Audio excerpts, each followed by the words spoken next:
bimba. Bongo bimba.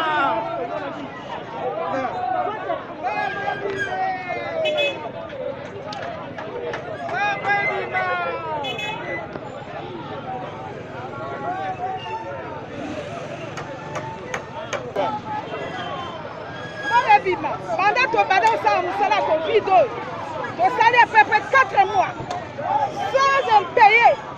Donc, on vit la vie, on s'en va ma mère, on s'en va la. Donc, on a un transport, on a besoin de transport, on a besoin. Et là, on va te jouer avec la carte.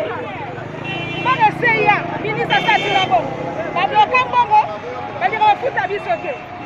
On va possible se contrôle. Donc, quand on a dit, on va possible se faire papier.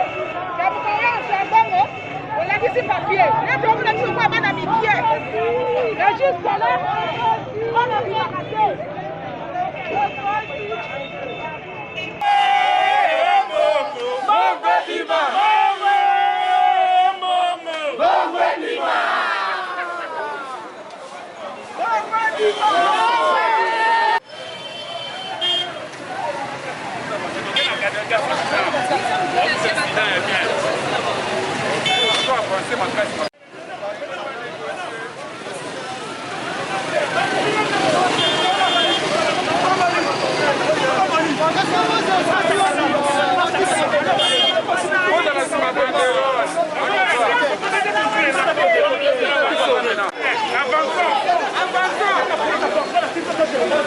Amen.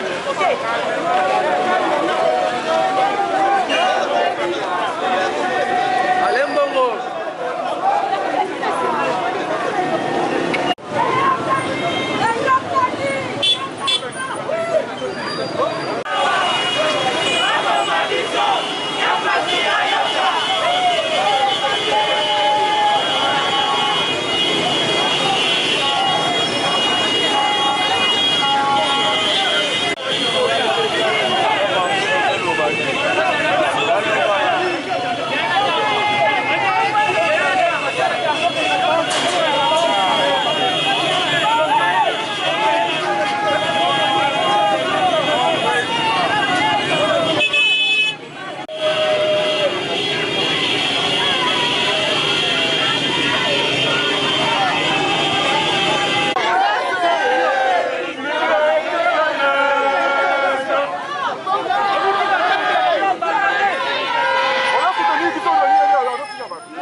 Batakini bamona pasi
Madame